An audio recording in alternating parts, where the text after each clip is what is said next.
Bonjour à tous et bienvenue dans ce webinaire organisé par Proofpoint. Proofpoint est un leader de la cybersécurité qui travaille auprès des plus grandes sociétés françaises et notamment quelques poids lourds du CAC 40 afin de leur offrir des solutions pour protéger les collaborateurs, les données et la marque contre les menaces avancées et les risques de conformité. Nous allons ensemble aujourd'hui découvrir pourquoi le maillon le plus faible de la cybersécurité des entreprises reste le facteur humain, c'est le fameux social engineering. Notre invité est Xavier Daspre, manager Sales Engineering chez Proofpoint à Paris. Bonjour Xavier.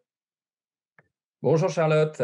Merci d'être avec nous. Alors, Xavier, pour commencer, un peu de contexte, bien entendu, parce que la situation de la cybersécurité aujourd'hui est en train de s'empirer. Dans son rapport annuel publié le 11 mai 2022, la CNIL, c'est la Commission nationale de l'informatique et des libertés, annonce avoir reçu plus de 5000 notifications de violation des données personnelles, contre 2280 seulement en 2020, soit 79 de plus qu'au cours de l'année précédente. Et c'est le même problème pour les entreprises. Alors d'abord, pourquoi sommes-nous attaqués et quelle est vraiment, selon vous, la situation de la cybersécurité pour les entreprises en France de nos jours? Alors, pourquoi on est attaqué? L'histoire se répète, je dirais malheureusement. Les organisations aujourd'hui cybercriminelles ont, comme leur nom l'indique, vraiment se sont structurées en mode organisation, donc cherchent à faire des profits, à gagner de l'argent. Et je dirais la situation malheureusement a aussi empiré sur le front des attaques, notamment pendant la pandémie. Alors pourquoi pendant la pandémie? Puisque on a tous pris l'habitude, un peu plus qu'avant en tout cas, à travailler de la maison. Et donc, pour les responsables sécurité des entreprises, on a l'habitude de dire que les personnes, les employés sont le nouveau périmètre. Donc, on a une extension du périmètre de sécurité, en tout cas du périmètre qui incombe dans les responsabilités du responsable sécurité, comme son nom l'indique, sur lequel il doit vraiment faire un peu plus attention à ce qui se passe. Et du coup, l'individu est vraiment, depuis cette époque-là et même avant, hein, mais au cœur des attentions pour cette protection en matière de cybersécurité. Alors, Xavier, quelles sont les conséquences pour les entreprises de ne pas être suffisamment protégées? Alors, il y a des conséquences évidemment immédiates en termes de continuité. Si j'ai une attaque qui bloque mon système d'information, on l'a vu récemment sur un centre hospitalier dans le sud de Paris, l'entreprise, l'hôpital en question, est complètement bloquée. Donc, elle ne peut plus travailler, elle ne peut plus générer son chiffre d'affaires habituellement. Donc, il y a un impact financier direct. Le deuxième souci, c'est que dans les attaques récentes que l'on a vues, on a un système de rançongiciel, hein, de ransomware, où les attaquants vont demander des rançons pour rendre les données ou en tout cas rendre opérationnel le système d'information. Donc on peut dire que c'est la double peine, hein, puisque je ne peux plus travailler dans mon entreprise et en plus je vais devoir payer une rançon aux cybercriminels qui ont bloqué mon système d'information. Enfin, et ce qui n'est pas négligeable, c'est que depuis la RGPD notamment, les entreprises sont dans l'obligation de communiquer la problématique qu'ils traversent. Et donc, aujourd'hui, même si le devoir de transparence est toujours une bonne attitude et le marché est généralement reconnaissant vis-à-vis de cela, il y a aussi malheureusement aussi le contre-effet qui est votre réputation en pâtit. C'est-à-dire que le consommateur, quel que soit le secteur d'entreprise sur lequel l'entreprise travaille, va quand même se poser la question, quand je dis le consommateur, le client, le patient, etc. Est-ce que mes données personnelles, mes données carte bancaire, sont-elles bien en sécurité dans cette entreprise? Et donc, il y a fort à parier que la prochaine fois que le client, on va lui demander d'appuyer un bouton pour faire un achat, va se poser la question quand même, s'il a lu un petit peu la presse, de savoir si effectivement il accepte de confier ses données ou de faire cette transaction avec cette entreprise. Et ce qui est compliqué, bien sûr, Xavier, avec le risque réputationnel ou l'atteinte à la réputation des entreprises, c'est que, comme vous le disiez, c'est difficile finalement à quantifier, hein, et ça peut aller très très loin. Alors, oui, la réputation pour ceux qui mesurent ça et dont c'est le métier au sein des entreprises, les revenus, ils devraient s'en apercevoir, hein, depuis cette attaque, que le chiffre d'affaires a baissé. Donc, ils ont des indicateurs qui leur confirment assez vite ça.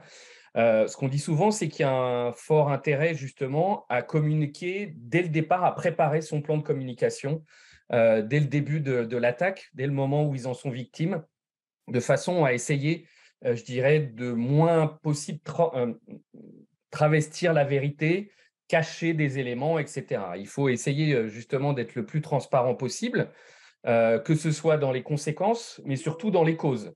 On l'a vu dans l'attaque dont a été victime Uber il n'y a pas très longtemps. Uber a communiqué dès le départ sur les conséquences, les vecteurs qui ont été utilisés en matière de protection, lesquels ils devraient améliorer, lesquels ont été faillibles, justement. Alors, dans mon introduction, Xavier, j'évoquais le social engineering, puisqu'on sait que malheureusement, le maillon faible de la cybersécurité, c'est l'humain. Est-ce que vous pouvez nous offrir peut-être une définition, nous expliquer de quoi il s'agit exactement? Alors, oui, effectivement, l'humain, c'est ce dont on s'est aperçu chez Proofpoint. 82% des attaques qui ont abouti dans les entreprises sont liées à un facteur humain. Donc, ça veut dire quoi, lié à un facteur humain? Ça veut dire que si je tente une attaque purement technique, donc à essayer de passer par le pont-levis, par les remparts, etc., que je n'y arrive pas, je vais essayer de me servir d'un humain. Donc, quand on dit d'un humain, c'est-à-dire que je vais essayer de faire réaliser une tâche, parfois juste un simple clic, à un humain qui est dans l'entreprise pour venir à mon but, c'est-à-dire installer un logiciel malveillant, exfiltrer des données, récupérer ses identifiants, etc. Donc, on s'aperçoit qu'on a vraiment basculé dans une ère où autrefois les attaquants lançaient des attaques un petit peu au hasard, surtout avec ce que l'on appelle une vulnérabilité zéro day, c'est-à-dire une vulnérabilité qui vient d'être publiée.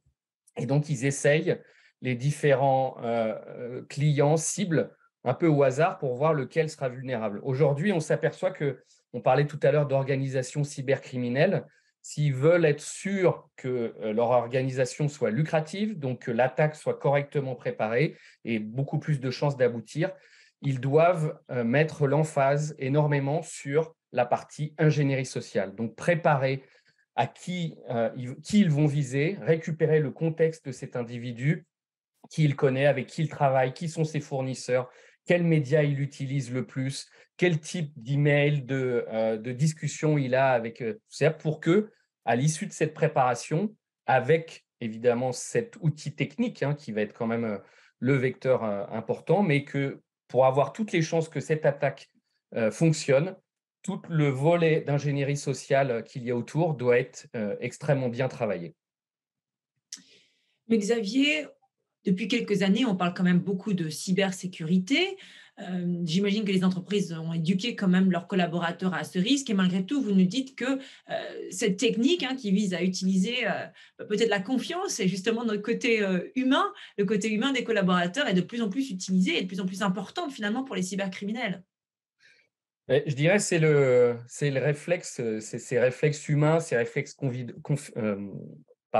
a conditionnés, dit de Pavlov, ou même quand on le voit à la maison, quand on a une fenêtre qui s'ouvre sur un écran 5, 8, 10 fois, bon, à la fin, même si on a des doutes sur le fonctionnement et la question qu'on nous pose, on est tenté, pour éliminer toutes ces fenêtres qu'il y a sur l'écran, de cliquer sur OK pour s'en débarrasser. Donc, c'est exactement ce qui peut se passer à la maison et en entreprise, où on va avoir de manière répétitive parfois des questions qui sont posées et par une certaine lassitude ou effectivement un manque de sensibilisation, l'utilisateur visé va cliquer.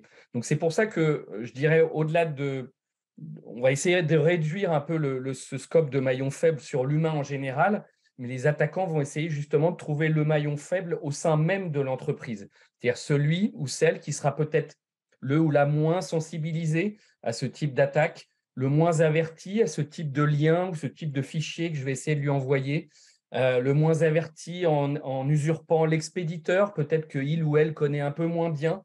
Voilà, donc c'est plutôt pas forcément l'humain, le maillon faible, mais en tout cas, les attaquants vont chercher le maillon faible au sein des employés de l'entreprise pour faire rentrer leur attaque. Alors, Xavier, concernant l'ingénierie sociale, il y a des mythes ou des idées, peut-être des clichés aussi, qui permettent ces attaques. Est-ce que vous pourriez nous en dire davantage là-dessus? Alors, effectivement, on va les passer en revue un petit peu plus tard, mais oui, ces mythes se basent sur le fait que justement, on n'est plus, enfin, où on était pour ces mythes, encore à l'époque de ce que l'on appelle le script kiddie, c'est-à-dire ces attaquants qui lancent des scripts. Pourquoi on dit kiddie? Parce que ça avait plutôt tendance à être des jeunes qui maîtrisent pas forcément l'ampleur ni les conséquences de leurs actes, mais qui essayent juste de manier des outils technologiques assez récents qu'ils ont bien souvent récupérés en plus sur des forums sur lesquels il y a des discussions diverses et variées. Donc, le principal mythe qui génère les quelques mythes que l'on va discuter ensuite se repose sur le fait que voilà, les attaquants sont beaucoup moins préparés et testent toujours des outils technologiques au hasard. Donc, ce n'est plus du tout le cas. On parle d'organisation cybercriminelle. Donc, si on est une organisation criminelle, on est enclin à gagner, à générer de l'argent, du profit. Et donc, pour ça, je ne vais pas utiliser des outils au hasard sur n'importe qui au hasard. Je vais viser, je vais préparer au sein de la cible, je vais repérer justement les victimes qui seront plus faciles que d'autres en termes de vulnérabilité humaine, je parle cette fois, dans l'entreprise. Merci Xavier. Donc passons à l'examen de ces mythes. Justement, mythe numéro un.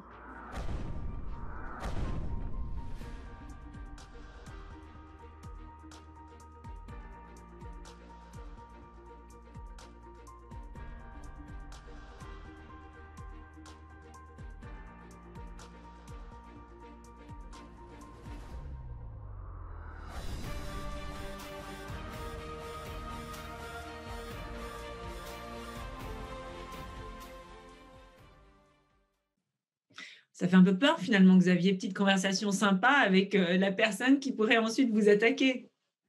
Ah, effectivement, c'est le biais d'internet aujourd'hui est beaucoup plus simple pour, je dirais, briser la glace et étendre ou créer ce lien que l'on pense effectivement de confiance. Alors, il peut s'agir, hein, toujours dans le cadre d'une usurpation, mais de quelqu'un avec qui j'ai l'habitude de travailler. On voit de plus en plus cet établissement de liens qui passe par les réseaux sociaux, donc les réseaux sociaux professionnels, hein, évidemment, puisque beaucoup d'entreprises restreignent la partie réseaux sociaux publics, mais rien que dans le cadre réseaux sociaux professionnels, on a vu des faux profils parfois qui ont été créés de façon à commencer à lier un lien d'intimité avec les victimes. Et après, ils changent de vecteur justement pour commencer à initier leur attaque. Donc, commencer à envoyer des éléments, poser des questions un petit peu plus précises qui vont leur permettre d'atteindre leur but.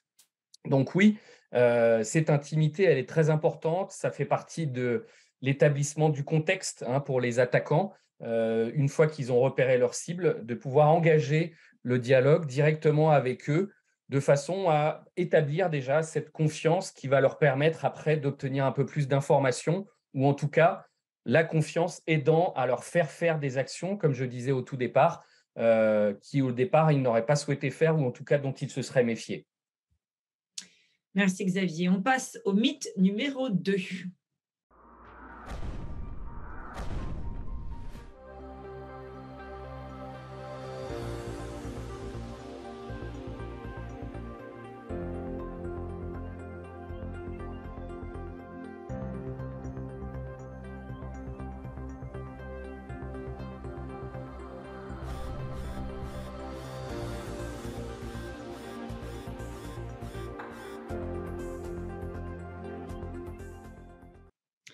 Ça aussi, finalement, ça fait un peu peur et c'est une idée reçue parce qu'on utilise des grands noms de la tech dans nos outils collaboratifs. Cela ne veut pas dire que nous sommes à l'abri d'attaques.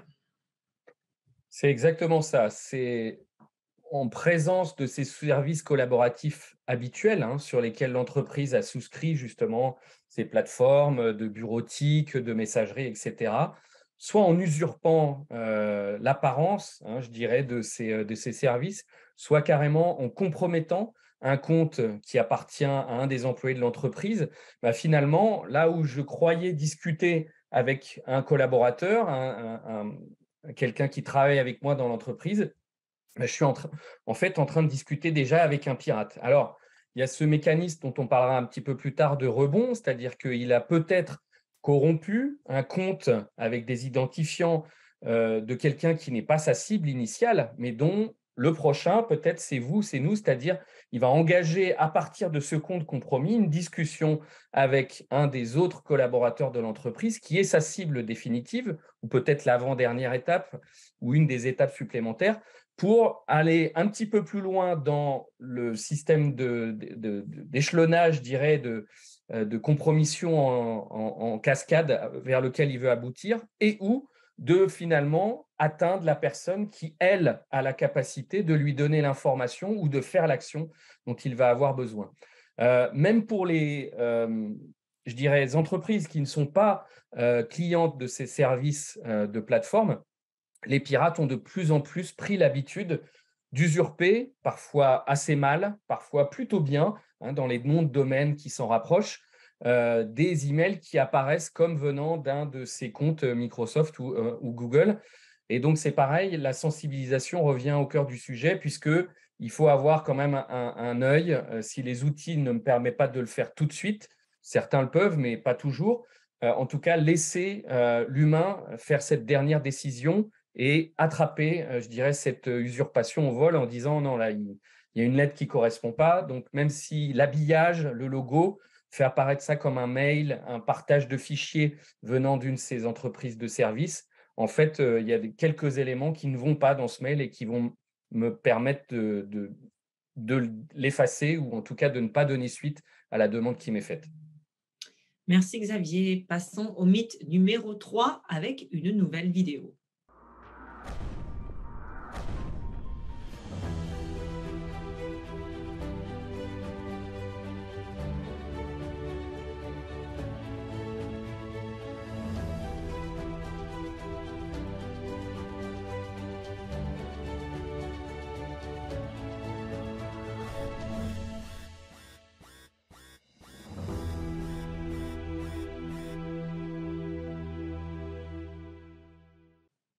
Alors ça, c'est peut-être moins connu, effectivement, des collaborateurs, mais les attaques peuvent se faire sur d'autres devices, par exemple, hein, ou sur d'autres formats, en fait. D'autres vecteurs, oui, c'est exactement ça. Il y a un nom anglais, hein, on n'a pas, enfin, en tout cas, je ne connais pas la traduction encore, qui s'appelle le smishing. Donc, c'est les attaques d'hameçonnage, de phishing, mais par SMS. Donc, c'est le raccourci des deux, ça s'appelle le smishing. On commence à en voir dans les entreprises et en tant que particulier, on en a tous vu en France. Si on se rappelle tous les SMS que l'on reçoit sur la partie compte formation, où on nous dit vous pouvez aller passer une formation suite à votre crédit formation, donc cliquez sur ce lien. On a vu des attaques assez importantes aussi récemment qui usurpaient des sociétés de distribution de colis, de messagerie, type La Poste, en disant en fait, on a retenu votre colis, veuillez cliquer sur ce lien pour aller donner un complément pour que votre colis soit livré, etc. Donc ça, c'est les techniques qui visent le grand public. On a exactement les mêmes pour les entreprises. Par contre, évidemment, pour les entreprises, elles vont être beaucoup plus ciblées.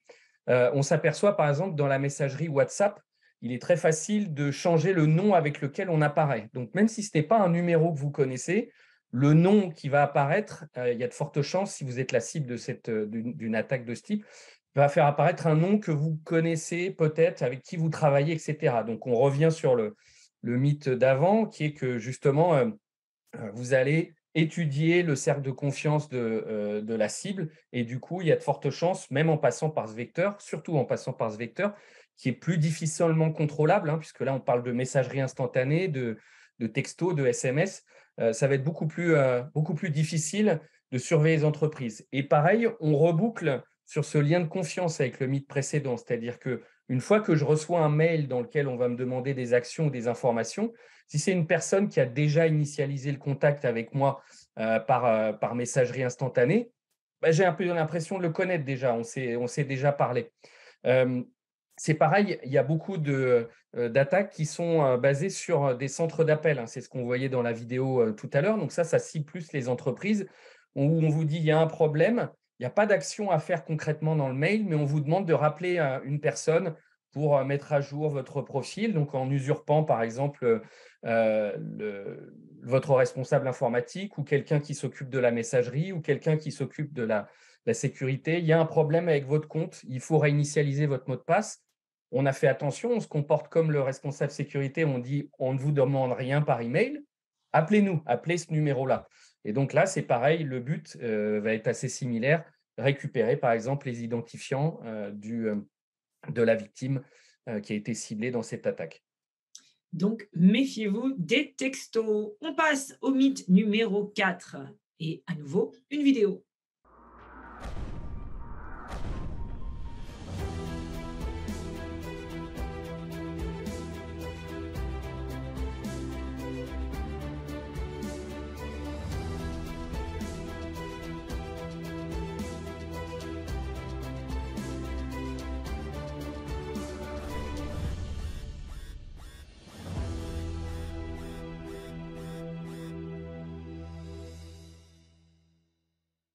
C'est de pire en pire, je dirais, puisque là, les attaquants vont s'immiscer dans les conversations existantes entre collaborateurs.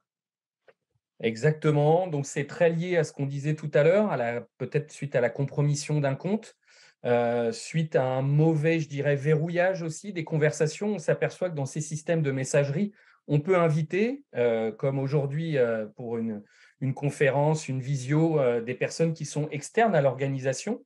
Et donc, dans ce flot de conversation, des personnes peuvent s'y être introduites soit par négligence, soit par compromission d'un compte. Et du coup, toutes ces informations peuvent être partageables, visibles par les attaquants. Et donc, ils peuvent commencer, soit comme on l'a dit précédemment, à engager la conversation, nouer la confiance, ou directement à essayer de récolter des informations ou de pousser vers des actions qui n'étaient pas souhaitées par les victimes.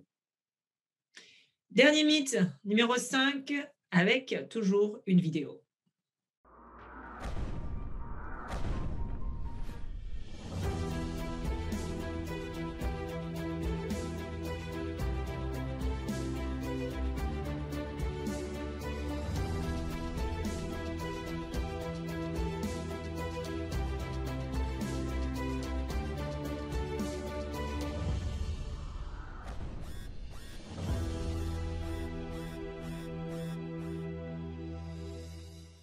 Donc Xavier, expliquez-nous ce qui se passe avec ce cinquième mythe. C'est le fait, en fait, que les attaquants utilisent des noms bien connus de l'actualité? Exactement. Je vous en ai cité un tout à l'heure, par exemple, les soucis, je dirais, d'intrusion qu'il y a eu chez Uber. Il est tout à fait probable que des attaquants se soient servis de cet incident pour cibler des clients d'autres compagnies de taxi en disant, au vu des événements actuels, nous avons jugé opportun de vous demander de changer votre mot de passe pour renforcer le niveau de sécurité. Donc, ils sont tout à fait conscients de ce qui se passe. Je dirais lorsque c'est comme le contexte, hein, vraiment l'étude du contexte dont on parlait au début. Si le pirate ne tient pas compte du contexte de sa victime, il a peu de chances, beaucoup moins de chances d'aboutir que s'il a étudié ce contexte. L'actualité en fait évidemment partie. Si une entreprise, un de ses confrères a été visé, il y a de fortes chances que l'attaquant, c'est pareil, en usurpant un administrateur sécurité de l'entreprise, dise suite à ce qui s'est passé chez tel ou tel confrère, nous avons décidé de changer les mesures de sécurité. Donc, nous devons régénérer des mots de passe. Nous vous demandons de changer vos mots de passe. Nous vous demandons de vous réauthentifier. Bref, de demander des informations qui sont liées ou faire des actions qui sont liées en soi-disant en mode correctif ou itératif, je dirais, pour améliorer le niveau de sécurité, alors qu'en fait, ils cherchent juste à répliquer ou en tout cas se servir des événements pour pénétrer un autre système d'information pour le compromettre, comme on l'a dit au départ, récupérer des infos, faire déployer un rançongiciel ou voler des informations qui sont liées aux utilisateurs. Merci beaucoup Xavier pour ces démystifications en fait, d'idées reçues sur la cybersécurité. Là maintenant quand même, il faut le signaler, la plupart des attaques, elles se font par mail. Alors pourquoi la sécurité des emails est-elle toujours aussi importante et comment est-ce qu'on peut faire pour défendre les entreprises sur ce front? Alors, ça, on revient à ce facteur humain, hein. 82% des attaques sont liées à un facteur humain. On en a parlé tout à l'heure pendant la pandémie. L'ère de la clé USB que l'on partage avec un collaborateur ou avec quelqu'un en dehors de l'entreprise est terminée. Donc, le moyen de communication entre les entreprises et entre les collaborateurs, c'est l'email. Donc, c'est par ce vecteur, plus de 3 fois sur 4, que l'attaque va être perpétrée avec ce vecteur-là. Donc, évidemment, le premier niveau de protection, c'est d'aller regarder, protéger autour de ce vecteur de l'email.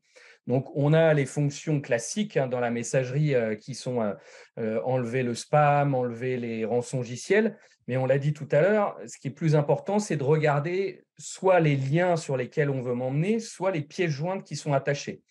Un chiffre que nous avons constaté chez Proofpoint, c'est qu'aujourd'hui, seulement une attaque sur 8 va avoir une pièce attachée. C'est-à-dire que les 7 autres, ce sont des liens. On va me demander d'aller cliquer sur un lien pour aller mettre à jour, on l'a dit tout à l'heure, mon compte, mettre à jour mon mot de passe, rafraîchir les informations de mon compte. Bref, on va essayer de faire une action à l'utilisateur, à la victime, pour aller soit partager des informations, soit elle va aller sur un site qui est infecté, etc. Donc, des gros messages, une des grosses fonctionnalités sur la protection de la messagerie, ça va être de regarder non seulement les pièces jointes, mais surtout le contexte du mail et les liens vers les sites web sur lesquels on veut entraîner l'utilisateur. Donc ça, c'est assez important. Et puis, évidemment, on en a parlé, si on s'écarte un petit peu plus, on dézoome avec au cœur l'individu, on a la sensibilisation. On l'a dit tout à l'heure, le mail, il doit y avoir, même s'il est passé au travers des mailles du premier filet, le prochain maillon, c'est l'humain. Il doit pouvoir avoir des indices dans le mail qui lui font dire il y a quelque chose qui ne va pas. Donc, ce n'est pas le même champ lexical que mon mon expéditeur habituel. Il me demande de changer des coordonnées bancaires, il me demande de l'urgence, il me demande de renouer un contact avec lui par téléphone alors que ce n'est pas le bon numéro qu'il y a dedans. Donc, des actions qui sont liées peut-être aussi à une inspection humaine pour lequel justement l'humain doit être correctement sensibilisé à ce type de surveillance. Et puis après, on va un petit peu encore au-delà, puisque au fur et à mesure des filets, il n'y en a aucun qui est infaillible, encore moins l'humain, derrière avoir justement des mesures de protection qui vont un petit peu plus loin sur la protection de l'information, c'est-à-dire en admettant que l'utilisateur ait cliqué sur le lien et on lui commence à lui demander d'extraire des informations, donc avoir des barrières, des mesures de protection qui font que non, tel type de document, normalement, ne doit pas sortir de l'entreprise ou en tout cas pas vers un site web qui m'a pas l'air de faire le métier qu'il prétend faire. Donc, il ne va pas avoir une bonne réputation. Donc, normalement, ce type de document n'a rien à faire sur ce type de site web. Donc, je vais bloquer directement le transfert de ce type d'informations pour l'utilisateur visé. Xavier, face à tous ces problèmes, ces surfaces d'attaque grandissantes, chez Proofpoint, qu'est-ce que vous offrez comme service et comment vous vous différenciez par rapport à la concurrence pour justement les résoudre? Alors, le premier que j'ai évoqué tout à l'heure, effectivement, on est plus qu'un pionnier. Proofpoint a plus de 20 ans d'expérience, notamment dans la protection de la messagerie. Donc aujourd'hui, ça va être justement d'aller un petit peu plus loin que le simple anti-spam et simple antivirus, c'est étudier aussi le contexte qui a été envoyé dans cet email, la réputation des sites, pouvoir, ce que l'on appelle en langage technique, détonner les pièces jointes, mais aussi détonner les URL, c'est-à-dire qu'il y a une machine qui va cliquer sur cette URL et aller voir ce qui s'y passe. Est-ce qu'il y a un téléchargement qui est forcé ou pas? Est-ce qu'il y a des pièces jointes qui sont envoyées ou on essaye d'installer quelque chose sur le poste de l'utilisateur? Donc, c'est d'aller beaucoup plus loin que ça. Et un domaine sur lequel on travaille encore plus, c'est justement, on l'a vu dans une des vidéos tout à l'heure, la Business Email Compromise, où souvent, il n'y aura peut-être pas forcément un site web, mais on va me demander d'aller changer ou de rappeler quelqu'un pour changer des coordonnées bancaires ou faire un virement, par exemple. Là, il faut beaucoup plus de ce que l'on appelle d'intelligence artificielle pour pouvoir détecter justement qu'il y a quelque chose qui cloche par rapport au contexte habituel. Donc, cette personne n'a jamais écrit à ce destinataire. C'est pareil, cette personne demande de faire ça de manière rapide. Cette personne n'utilise pas le même champ lexical que mon interlocuteur habituel. Cette personne n'a jamais écrit à ce destinataire, contrairement à ce qu'elle peut prétendre, etc. Donc, c'est là où on va un petit peu plus loin parce que ce type de menace nos clients reçoivent ce type de mail 1 à 2 fois par mois, pas plus. Donc, c'est chercher une aiguille dans une botte de foin. Mais par contre, c'est ces attaques-là qui, si elles sont réussies, vont engendrer des pertes financières colossales. On parle de virement bancaire, on a dit tout à l'heure, on parle d'installation de rançongiciel. Donc, les conséquences peuvent être vraiment énormes. Donc, c'est vraiment ce type de mails qui sont très peu répandus, très ciblés, comme on l'a dit aujourd'hui, sur lesquels Proofpoint travaille beaucoup. L'autre volet, évidemment, il n'y a pas de, je dirais, de protection 100% efficace. Donc, quand de temps en temps, pourquoi on laisserait passer un mail? Parce que justement, c'est un domaine qui est tout neuf, c'est un site web qui vient d'être créé, donc sur lequel, pour l'instant, on n'a pas de réputation. Et puis, je dirais, on a beau essayer de détonner une charge malveillante, il n'y en a pas encore, hein. Parfois, les pirates font ça avec un temps décalé, quelques heures ou quelques jours après. Donc, sur le moment, il n'y a aucune raison qu'on bloque ce mail. Et donc, du coup, un des métiers de Proofpoint sur lesquels on insiste beaucoup et on propose des solutions, c'est la rémédiation. C'est-à-dire s'arranger pour qu'il y ait effectivement ce patient zéro, hein, qui clique et qui soit victime, mais que très rapidement, je puisse récupérer le mail que j'ai laissé passer, même s'il a cliqué dessus, je puisse récupérer les messages qui ont été envoyés, transférés, et puis surtout, si j'ai encore des doutes, c'est de pouvoir l'isoler. C'est-à-dire que même si je le laisse cliquer sur un URL, il va être dans un vase clos où il ne pourra pas télécharger différents éléments et potentiellement des éléments malveillants. Donc, même si sur le moment, il n'y a rien d'alarmant, je peux quand même le laisser travailler en vase clos pour s'arranger qu'il n'y ait qu'un seul patient zéro. Donc ça, c'est toute la partie rémédiation, isolation sur laquelle nous travaillons beaucoup. On en a parlé, on veut rendre l'humain au cœur justement de ces barrières de sécurisation du système d'information. Donc pour cela, la sensibilisation est très importante. Un Proofpoint propose des programmes de sensibilisation assez différents, hein, qui vont de la sécurité physique, hein, de ne pas laisser quelqu'un rentrer pendant que vous avez fait votre code de badge, jusqu'à ce qu'on a dit tout à l'heure, inspecter avec un œil averti un email en cherchant effectivement des choses que je n'ai pas l'habitude de voir, des erreurs d'orthographe, soit dans le domaine émetteur, soit dans le champ lexical qui est utilisé, etc. Donc, on prévoit du coup aussi dans ces outils de sensibilisation des campagnes de phishing, hein, qu'on fait en collaboration avec les responsables sécurité, de façon à ce qu'ils voient vraiment, ils me disent oui, on va se faire passer pour tel fournisseur avec lesquels ce service, par exemple financier, a l'habitude de travailler. Donc, on peut, je dirais, customiser ces campagnes de phishing pour les différents interlocuteurs visés, voir le résultat. Et là, ça s'inscrit dans le dernier pan sur lequel Proofpoint travaille énormément et apporte cette solution qui est celle de la visibilité. C'est-à-dire que ce n'est pas le tout d'être protégé. On veut que à la fois les administrateurs de la solution, au niveau très technique, mais aussi les responsables sécurité, au niveau de leur COMEX, soient capables de dire, voilà, je suis protégé, mais je sais qu'en ce moment, je suis visé par tel type d'acteurs malveillants, peut-être parfois étatiques. Ils utilisent tel vecteur. En fait, c'est tel outil qui va être utilisé et c'est leur manière de procéder qui me permet de les catégoriser dans un groupe. Donc, nous, au Proofpoint, on apporte énormément de visibilité là-dessus et on va croiser aussi avec ce que l'on peut interpréter en termes de sensibilisation. C'est-à-dire qu'on sait qu'il y a des personnes qui sont très visées par ces campagnes dans l'entreprise. On sait qu'ils sont inscrits dans des campagnes de sensibilisation au sein de l'entreprise.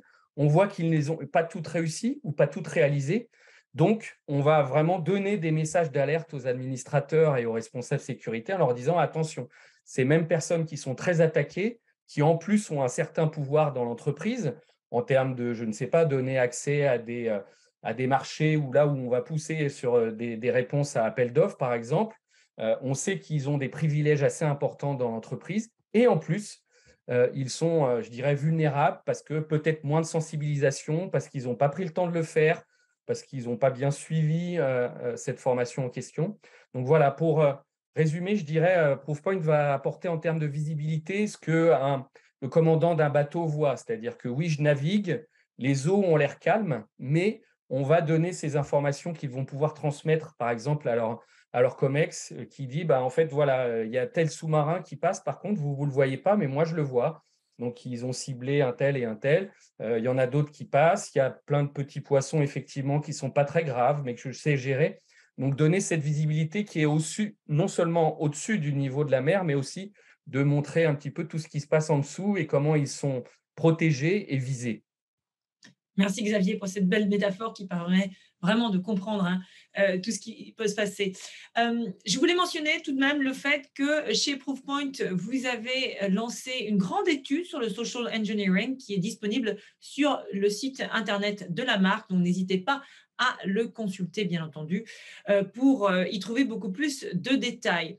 Alors, nous touchons à la fin de cette discussion, Xavier, mais peut-être pour conclure, pourriez-vous partager quelques conseils stratégiques, quelques tuyaux pour aider les directeurs informatiques, par exemple, hein, ou notre auditoire aujourd'hui, à augmenter, à améliorer en tout cas leur cybersécurité.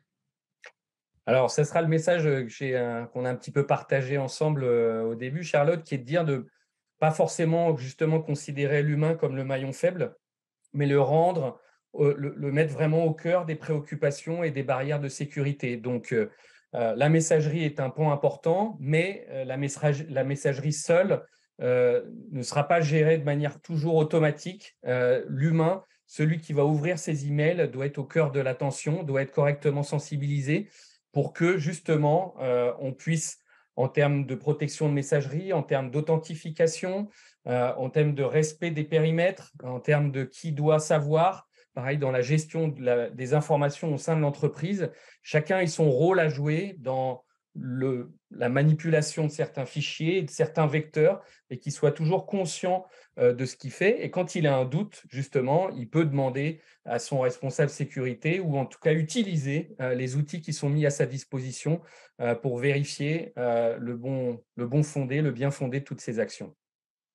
Merci beaucoup, Xavier. Merci infiniment. Xavier Daspre, manager Sales Engineering chez Proofpoint à Paris. N'hésitez pas, bien entendu, à consulter le site internet de Proofpoint pour en savoir davantage. Merci à vous.